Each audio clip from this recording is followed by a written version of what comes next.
our channel. Please subscribe my channel.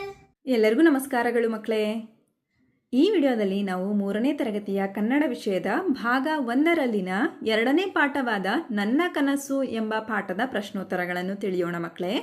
ಈ ಪಾಠವನ್ನು ಸಮಿತಿ ರಚನೆ ಮಾಡಿದೆ. ಮಕ್ಕಳೇ, ಅಭ್ಯಾಸದ ಪ್ರಶ್ನೋತ್ತರಗಳನ್ನು ನೋಡೋಣ. ಮೊದಲ ಮುಖ್ಯ ಪ್ರಶ್ನೆ, ಒಂದು ವಾಕ್ಯದಲ್ಲಿ ಉತ್ತರಿಸು.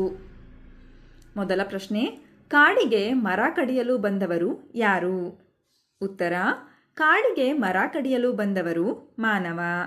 ಪ್ರಶ್ನೆ 2, ಮಾನವ ಯಾರನ್ನು ಅಂಜುಬುರುಕ ಪ್ರಾಣಿ ಎಂದು ಹೇಳಿದನು? ಉತ್ತರ, ಮಾನವ ಮೊಲವನ್ನು ಅಂಜುಬುರುಕ ಪ್ರಾಣಿ ಎಂದು ಹೇಳಿದನು. ಪ್ರಶ್ನೆ 3, ಕೋತಿ ಮಾನವನನ್ನು ಏನೆಂದು ಪ್ರಶ್ನಿಸಿತು? ಉತ್ತರ, ಕೋತಿ ಮಾನವನನ್ನು ನೀವು ಸುಂದರವೋ ಅಥವಾ ನಾವು ಸುಂದರವೋ ಎಂದು ಪ್ರಶ್ನಿಸಿತು. ಆ ಮುಖ್ಯ ಪ್ರಶ್ನೆ 2-3 ವಾಕ್ಯಗಳಲ್ಲಿ ಉತ್ತರಿಸು. ಮೊದಲ ಪ್ರಶ್ನೆ, ಮೊಲವು ಮಾನವನನ್ನು ಅವಿವೇಕಿ ಎಂದು ಹೇಳಿದ್ದು ಏಕೆ ಮಕ್ಕಳೇ? ಅತಿವೃಷ್ಟಿ ಮತ್ತು ಅನಾವೃಷ್ಟಿಯಿಂದ ಸಾವು ನೋವುಗಳು ಸಂಭವಿಸಿದ್ದರೂ ಸಹ ಕಾಡಿನ ನಾಶಕ್ಕೆ ಮುಂದಾಗಿರುವ ಮಾನವನನ್ನು ಕಂಡು ಮೊಲವು ಅವಿವೇಕಿ ಎಂದು ಹೇಳಿತು. ಪ್ರಶ್ನೆ 2, ರಾಜು ಕಂಡ ಕನಸೇನು? ಉತ್ತರ, ಕಾಡಿನಲ್ಲಿ ಪ್ರಾಣಿಗಳೆಲ್ಲ ಸೇರಿ ಮರ ಕಡಿಯಲು ಹೋದ ಮನುಷ್ಯನ ಮನ ಪರಿವರ್ತನೆ ಮಾಡಿದ ಹಾಗೆ ರಾಜು ಕನಸನ್ನು ಕಂಡನು. ಪ್ರಶ್ನೆ 3, ಮಾನವನ ಸವಾಲಿಗೆ ಕಾಗೆಯ ಉತ್ತರವೇನು? ಉತ್ತರ, ಗೀಜಗನ ಗೂಡು, ಜೇನುಗೂಡು, ಗೆದ್ದಲು ಹುಳು ಕಟ್ಟುವ ಹುತ್ತಗಳು ಎಷ್ಟು ಸುಂದರ ಮತ್ತು ಸುರಕ್ಷಿತ. ಕಸದಿಂದ ಮಾಡಿರುವ ನಮ್ಮ ಸಾಧನೆಯ ಮುಂದೆ ಪ್ರಕೃತಿಯ ನಾಶದ ನಿಮ್ಮ ಸಾಧನೆ ಶೂನ್ಯ ಎಂದು ಮಾನವನ ಸವಾಲಿಗೆ ಕಾಗೆ ಉತ್ತರಿಸಿತು. ಈ ಮುಖ್ಯ ಪ್ರಶ್ನೆ, ಈ ವಾಕ್ಯಗಳನ್ನು ಯಾರು ಯಾರಿಗೆ ಹೇಳಿದರು ಬರೆ ಅಂತ ಇದೆ ಮಕ್ಕಳೇ. ಗಮನಿಸಿ ಮಕ್ಕಳೇ, ಈ ಪಾಠವನ್ನು ನೀವು ಸರಿಯಾಗಿ ಅರ್ಥ ಮಾಡ್ಕೊಂಡಿದ್ರೆ ಈ ವಾಕ್ಯಗಳನ್ನು ಯಾರು ಯಾರಿಗೆ ಹೇಳಿದರು ಅಂತ ನಿಮಗೆ ಸರಿಯಾಗಿ ಅರ್ಥ ಆಗುತ್ತೆ. ನೋಡಿ ಮಕ್ಕಳೇ, ಮೊದಲ ಪ್ರಶ್ನೆ, ಸಾಲು ಮರದ ತಿಮ್ಮಕ್ಕನನ್ನು ನೋಡಿ ಕಲಿ. ಈ ಮಾತನ್ನ ಯಾರು ಯಾರಿಗೆ ಹೇಳ್ತಾರೆ ಮಕ್ಕಳೇ? ಈ ಮಾತನ್ನ ಮರವು ಹೇಳಿತು. ಯಾರಿಗೆ ಹೇಳಿದರು? ಮಾನವನಿಗೆ ಹೇಳಿತು. ನಂತರ 2ನೇ ವಾಕ್ಯವನ್ನು ಗಮನಿಸಿ ಮಕ್ಕಳೇ, ನಾವು ಪ್ರಾಣಿಗಳಿಂದ ಕಲಿಯೋದು ಬಹಳಷ್ಟಿದೆ. ಈ ವಾಕ್ಯವನ್ನು ಯಾರು ಯಾರಿಗೆ ಹೇಳಿದರು ಮಕ್ಕಳೇ? ಯಾರು ಹೇಳಿದರು? ರಾಜುವಿನ ಅಮ್ಮ ಹೇಳಿದರು. ಯಾರಿಗೆ ಹೇಳಿದರು? ರಾಜುವಿಗೆ ಹೇಳಿದರು. ಈ ಮುಖ್ಯ ಪ್ರಶ್ನೆ, ಅ ಪಟ್ಟಿಯಲ್ಲಿನ ಪ್ರಾಣಿ ಪಕ್ಷಿಗಳನ್ನು ಬ ಪಟ್ಟಿಯಲ್ಲಿನ ಅವುಗಳ ವಿಶೇಷತೆಗಳ ಜೊತೆ ಹೊಂದಿಸಿ ಬರೆ ಅಂತ ಇದೆ ಮಕ್ಕಳೇ. ಈ ಪ್ರಾಣಿ ಮತ್ತು ಪಕ್ಷಿಗಳ ಸ್ವಭಾವ ನಿಮಗೆ ಗೊತ್ತಿದೆ ಮಕ್ಕಳೇ. ಗಮನಿಸಿ, ಕೋಗಿಲೆ ಯಾವ ವಿಶೇಷತೆಯ ಜೊತೆ ಹೊಂದಿಸ್ತೀರಾ ಮಕ್ಕಳೇ? ಕೋಗಿಲೆ ಇಂಪಾದ ಧ್ವನಿಯನ್ನು ಹೊಂದಿದೆ ಅಲ್ವಾ, ಹಾಗಾಗಿ ಕೋಗಿಲೆ ಇಂಪಾದ ಧ್ವನಿ. ಜಿಂಕೆಯ ವಿಶೇಷತೆ ಏನು ಮಕ್ಕಳೇ? ಜಿಂಕೆಯು ಸುಂದರವಾದ ಕಣ್ಣುಗಳನ್ನು ಹೊಂದಿದೆ ಅಲ್ವಾ, ಹಾಗಾಗಿ ಜಿಂಕೆ ಸುಂದರವಾದ ಕಣ್ಣು. ನಂತರ ನವಿಲಿನ ವಿಶೇಷತೆ ಏನು ಮಕ್ಕಳೇ? ಆಕರ್ಷಕ ನಡಿಗೆ ಅಲ್ವಾ, ನವಿಲು ಆಕರ್ಷಕ ನಡಿಗೆ. ನಂತರ ಮುಖ್ಯ ಪ್ರಶ್ನೆ, ವಿರುದ್ಧಾರ್ಥಕ ಪದ ಬರೆ ಅಂತ ಕೊಟ್ಟಿದ್ದಾರೆ ಮಕ್ಕಳೇ. ಗಮನಿಸಿ ಮಕ್ಕಳೇ, ಮೊದಲ ಪದ ಅಂಜುಬುರುಕ. ಅಂಜುಬುರುಕ ಇದಕ್ಕೆ ವಿರುದ್ಧಾರ್ಥಕ ಪದ ಧೈರ್ಯವಂತ. ನಂತರ 2ನೆಯ ಪದ ಮೊದಲು, ಇದಕ್ಕೆ ವಿರುದ್ಧಾರ್ಥಕ ಪದ ಕೊನೆ. 3ನೆಯ ಪದ ಉಳಿವು, ಇದಕ್ಕೆ ವಿರುದ್ಧಾರ್ಥಕ ಪದ ಅಳಿವು. ನಂತರ 4ನೆಯ ಪದ ಅತಿವೃಷ್ಟಿ, ಇದಕ್ಕೆ ವಿರುದ್ಧಾರ್ಥಕ ಪದ ಅನಾವೃಷ್ಟಿ. ನಂತರ ಮುಖ್ಯ ಪ್ರಶ್ನೆಯಲ್ಲಿ ಚಿತ್ರ ನೋಡಿ ನಿನ್ನ ಅನಿಸಿಕೆ ಬರೆ ಅಂತ ಕೊಟ್ಟಿದ್ದಾರೆ ಮಕ್ಕಳೇ. ಇಲ್ಲಿ ಒಂದು ಚಿತ್ರವನ್ನು ಕೊಟ್ಟಿದ್ದಾರೆ. ಈ ಚಿತ್ರವನ್ನು ಗಮನಿಸ್ಬಿಟ್ಟು ನಿಮಗೆ ಏನು ಅನ್ನಿಸ್ತು ಅನ್ನೋದನ್ನ ಬರೆಯಿರಿ ಮಕ್ಕಳೇ. ಗಮನಿಸಿ, ಹುಡುಗನು ಗಿಡಕ್ಕೆ ನೀರು ಹಾಕುತ್ತಿದ್ದಾನೆ. ಸಸಿಯು ಬೆಳೆದು ದೊಡ್ಡದಾದಂತೆ ಅದು ಗಾಳಿಯಲ್ಲಿರುವ ಇಂಗಾಲದ ಡೈಆಕ್ಸೈಡನ್ನು ಹೀರಿಕೊಂಡು ನಮಗೆ ಆಮ್ಲಜನಕವನ್ನು ಕೊಡುತ್ತದೆ. ಮುಂದೆ ಪಕ್ಷಿ ಸಂಕುಲಕ್ಕೆ ವಾಸಸ್ಥಾನವಾಗುತ್ತದೆ ಅಲ್ವಾ ಮಕ್ಕಳೇ.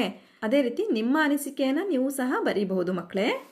ನಂತರ ಸಾಮರ್ಥ್ಯಾಧಾರಿತ ಚಟುವಟಿಕೆಯನ್ನು ಕೊಟ್ಟಿದ್ದಾರೆ. ಗಮನಿಸಿ, ಮುಖ್ಯ ಪ್ರಶ್ನೆ, ಈ ಕೆಳಗಿನ ಸಾಲುಗಳನ್ನು ಸ್ಪಷ್ಟವಾಗಿ ಹಲವು ಬಾರಿ ಓದು ಅಂತ ಕೊಟ್ಟಿದ್ದಾರೆ ಮಕ್ಕಳೇ. ಮೊದಲ ವಾಕ್ಯ, ಕಪ್ಪು ಕುಂಕುಮ ಕೆಂಪು ಕುಂಕುಮ. ಇದನ್ನು ಹಲವು ಬಾರಿ ಹೇಳಿ ಮಕ್ಕಳೇ. ಕಪ್ಪು ಕುಂಕುಮ ಕೆಂಪು ಕುಂಕುಮ, ಕಪ್ಪು ಕುಂಕುಮ ಕೆಂಪು ಕುಂಕುಮ, ಕಪ್ಪು ಕುಂಕುಮ ಕೆಂಪು ಕುಂಕುಮ, ಕಪ್ಪು ಕುಂಕುಮ ಕೆಂಪು ಕುಂಕುಮ, ಕಪ್ಪು ಕುಂಕುಮ ಕೆಂಪು ಕುಂಕುಮ. ಈ ರೀತಿಯಲ್ಲಿ ಹಲವು ಬಾರಿ ನೀವು ಸಹ ಹೇಳಿ ಮಕ್ಕಳೇ. ಈ ರೀತಿಯ ವಾಕ್ಯಗಳನ್ನು ಮತ್ತೆ ಮತ್ತೆ ನಾವು ಸ್ಪಷ್ಟವಾಗಿ ಉಚ್ಚಾರಣೆ ಮಾಡ್ತಾ ಹೋದಾಗ ನಾವು ಒತ್ತಕ್ಷರಗಳನ್ನು ಮಹಾಪ್ರಾಣಗಳ ಉಚ್ಚಾರಗಳನ್ನು ನಾವು ಸ್ಪಷ್ಟವಾಗಿ ಹೇಳೋದನ್ನು ಕಲಿತೀವಿ ಮಕ್ಕಳೇ. ಅಷ್ಟೇ ಅಲ್ಲ, ನಿಮಗೆ ಮನೋರಂಜನೆಯೂ ಸಹ ಸಿಗುತ್ತೆ.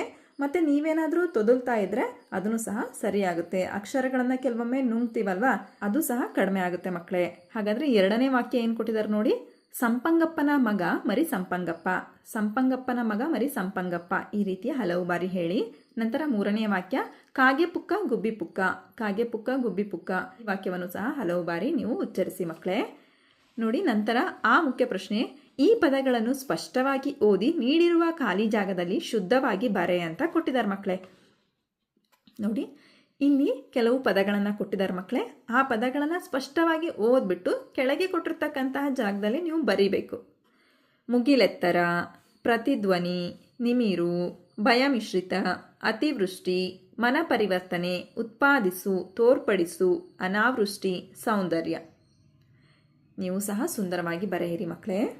ನಂತರ ಈ ಮುಖ್ಯ ಪ್ರಶ್ನೆ, ನಿನಗೆ ಗೊತ್ತಿರುವ ಕಥೆಗಳಲ್ಲಿ ಒಂದನ್ನು ಸರಿಯಾದ ಸ್ವರಭಾರ ಮತ್ತು ಅಭಿನಯದ ಮೂಲಕ ಗೆಳೆಯರಿಗೆ ಹೇಳು ಅಂತ ಇದೆ ಮಕ್ಕಳೇ. ಇಲ್ಲಿ 3 ಕಥೆಗಳ ಹೆಸರುಗಳನ್ನು ಕೊಟ್ಟಿದ್ದಾರೆ. ಬಾಯಾರಿದ ಕಾಗೆ ಹೂಜಿಯಿಂದ ನೀರು ಕುಡಿದ ಕತೆ. ನಂತರ ಎರಡನೆಯ ಕತೆ, ಕೈಗೆಟುಕದ ದ್ರಾಕ್ಷಿಯನ್ನು ನರಿ ಹುಳಿಯೆಂದು ಬಿಟ್ಟು ಹೋದ ಕತೆ. ಮೂರನೆಯ ಕತೆ, ಸಿಂಹವನ್ನು ಕಾಪಾಡಿದ ಇಲಿಯ ಕತೆ. ಈ 3 ಕಥೆಗಳು ಸಹ ನಿಮಗೆ ಗೊತ್ತಿದ್ದವಲ್ವ ಮಕ್ಕಳೇ. ಈ 3 ಕಥೆಗಳನ್ನು ನೀವು ಅಭಿನಯದ ಮೂಲಕ ಗೆಳೆಯರಿಗೆ ಹೇಳ್ರಿ ಮಕ್ಕಳೇ. ನಂತರ ಭಾಷಾ ಚಟುವಟಿಕೆಯನ್ನು ಗಮನಿಸಿ. ಮುಖ್ಯ ಪ್ರಶ್ನೆ, ಕೊಟ್ಟಿರುವ ಪದಗಳನ್ನು ಓದಿ ಧ್ವನಿ ಮತ್ತು ಅರ್ಥ ವ್ಯತ್ಯಾಸ ಗಮನಿಸು ಅಂತ ಕೊಟ್ಟಿದ್ದಾರೆ. ನೋಡಿ ಮಕ್ಕಳೇ, ಅರಸು, ಹರಸು. ನೋಡಿ ಮಕ್ಕಳೇ, ಅರಸು ಮತ್ತು ಹರಸು ಅಂತ ಕೊಟ್ಟಿದ್ದಾರೆ. ಅರಸು ಅಂದರೆ ರಾಜ ಅಥವಾ ದೊರೆ ಅಂತ ಅರ್ಥ ಆಗುತ್ತೆ ಮಕ್ಕಳೇ. ಹರಸು, ಹರಸು ಅಂದರೆ ಏನು ಮಕ್ಕಳೇ? ಆಶೀರ್ವದಿಸೋದು ಅಥವಾ ಹಾರೈಸೋದು ಅಂತ ಅರ್ಥ ಬರುತ್ತೆ ಮಕ್ಕಳೇ. ನೋಡಿ, ಓದಿದಾಗ ಇದು ಪ್ರಾಸ ಪದಗಳು ಅಲ್ವಾ ಮಕ್ಕಳೇ. ಅರಸು, ಹರಸು. ಧ್ವನಿನೂ ಸ್ವಲ್ಪ ಒಂದೇ ರೀತಿ ಬರುತ್ತೆ, ಆದರೆ ಅರ್ಥ ಮಾತ್ರ ವ್ಯತ್ಯಾಸ ಇದೆ ಮಕ್ಕಳೇ. ಅರಸು ಅಂದರೆ ರಾಜ, ಹರಸು ಅಂದರೆ ಆಶೀರ್ವದಿಸೋದು. ನಂತರ ಅಲ್ಲಿ, ಹಲ್ಲಿ. ನೋಡಿ ಮಕ್ಕಳೇ, ಈ 2 ಪದಗಳು ಪ್ರಾಸ ಪದಗಳು. ಅಲ್ಲಿ ಅಂದರೆ ಏನು ಮಕ್ಕಳೇ? ನಮ್ಮಿಂದ ದೂರ ಇರೋ ಒಂದು ನಿರ್ದಿಷ್ಟ ಜಾಗ ಅಥವಾ ಸ್ಥಾನವನ್ನು ನಾವು ಬೆರಳು ಮಾಡಿ ತೋರಿಸುವಾಗ ಅಲ್ಲಿ ಅಂತ ಹೇಳ್ತೀವಿ ಅಲ್ವಾ.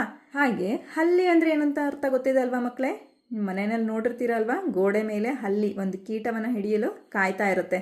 ನಮ್ಮ ಮನೆಗಳ ಗೋಡೆ ಮೇಲೆ ಹರಿದಾಡ್ತಾ ಇರತಕ್ಕಂತಹ ಕೀಟಗಳನ್ನು ತಿನ್ನೋ ಒಂದು ಸಣ್ಣ ಸರೀಸೃಪ ಮಕ್ಕಳೇ, ಲಿಜಾರ್ಡ್ ಅಂತ ಹೇಳ್ತೀವಲ್ವಾ, ಅದು. ಅಲ್ಲಿ, ಹಲ್ಲಿ. ಅರ್ಥ ವ್ಯತ್ಯಾಸ ಗೊತ್ತಾಯ್ತಲ್ವಾ ಮಕ್ಕಳೇ? ಉಳಿ ಅಂದರೆ ನಿಮಗೆ ಅರ್ಥ ಗೊತ್ತಿದೆ ಅಲ್ವಾ ಮಕ್ಕಳೇ? ಕಲ್ಲು ಅಥವಾ ಮರವನ್ನು ಕೆತ್ತಿ ಸುಂದರವಾದ ಮೂರ್ತಿಗಳನ್ನು ಮಾಡೋದಕ್ಕೆ ಶಿಲ್ಪಿಗಳು ಬಳಸುವಂತಹ ಕಬ್ಬಿಣದ ಒಂದು ಚೂಪಾದ ಉಪಕರಣಕ್ಕೆ ಉಳಿ ಅಂತ ಹೇಳ್ತೀವಿ. ಅಷ್ಟೇ ಅಲ್ಲ, ಯಾವುದಾದ್ರೂ ಒಂದು ಜಾಗದಲ್ಲಿ ಇರೋದು ಅಥವಾ ಏನಾದರೂ ಬಾಕಿ ಉಳಿಯೋದಕ್ಕೆ ಉಳಿ ಅಂತ ಹೇಳ್ತೀವಿ. ಅದೇ ರೀತಿ ಹುಳಿ ಅಂದರೆ ನಿಮಗೆ ಗೊತ್ತಿದೆ ಅಲ್ವಾ, ಇದು ನಾಲಿಗೆ ರುಚಿ ಮತ್ತು ಅಡುಗೆಗೆ ಸಂಬಂಧಿಸಿದ ಪದ ಆಗಿದೆ ಅಲ್ವಾ. ಹುಳಿ, ನಿಂಬೆಹಣ್ಣು, ಹುಣಸೆಹಣ್ಣು ಅಥವಾ ಮೊಸರನ್ನ ತಿಂದಾಗ ಸಿಗೋ ಟೇಸ್ಟಿಗೆ ನಾವು ಹುಳಿ ಅಂತ ಹೇಳ್ತೀವಿ ಮಕ್ಕಳೇ. ಅರ್ಥ ಆಯ್ತಲ್ವಾ ಮಕ್ಕಳೇ? ಉಳಿ ಮತ್ತು ಹುಳಿಯ ಅರ್ಥ. ನಂತರ ಇಲ್ಲಿ ಚಟುವಟಿಕೆಯನ್ನು ಗಮನಿಸಿ ಮಕ್ಕಳೇ. ಈ ಪಾಠವನ್ನು ಶಿಕ್ಷಕರ ಸಹಾಯ ಮಾರ್ಗದರ್ಶನದೊಂದಿಗೆ ನಾಟಕ ರೂಪದಲ್ಲಿ ಅಭಿನಯಿಸು ಅಂತ ಕೊಟ್ಟಿದ್ದಾರೆ. ಈ ಚಟುವಟಿಕೆಯನ್ನು ಮಾಡಿ ನಂತರ ವಿವಿಧ ಪ್ರಾಣಿ ಪಕ್ಷಿಗಳ ಧ್ವನಿಯನ್ನು ಅನುಕರಣೆ ಮಾಡೋದನ್ನು ಕಲಿಯಿರಿ. ನಂತರ ನಿನಗೆ ತಿಳಿದಿರುವ ಪ್ರಾಣಿ ಪಕ್ಷಿಗಳ ಚಿತ್ರಗಳನ್ನು ಈ ಕೆಳಗೆ ಕೊಟ್ಟಿರುವ ಜಾಗದಲ್ಲಿ ಅಂಟಿಸು ಅಂತ ಕೊಟ್ಟಿದ್ದಾರೆ ಮಕ್ಕಳೇ. ಪ್ರಾಣಿ ಚಿತ್ರಗಳನ್ನು ಹಾಗೂ ಪಕ್ಷಿ ಚಿತ್ರಗಳನ್ನು ಇಲ್ಲಿ ಅಂಟಿಸಿ. ಹಾಗಾದರೆ ಮಕ್ಕಳೇ, ಈ ಪಾಠದಲ್ಲಿ ಬಂದಿರತಕ್ಕಂತಹ ಎಲ್ಲ ಪ್ರಶ್ನೆಗಳಿಗೆ ನಿಮಗೆ ಉತ್ತರ ಲಭಿಸಿದೆ ಅಂತ ನಾನು ಭಾವಿಸ್ತಾ ಇದ್ದೀನಿ. ಧನ್ಯವಾದಗಳು ಮಕ್ಕಳೇ. ನಮ್ಮ ವಿಡಿಯೋ ಇಷ್ಟವಾದಲ್ಲಿ ಪ್ಲೀಸ್ ಸಬ್ಸ್ಕ್ರೈಬ್ ಮಾಡಿ, ಲೈಕ್ ಮಾಡಿ, ಶೇರ್ ಮಾಡಿ, ಪ್ರೋತ್ಸಾಹಿಸಿ.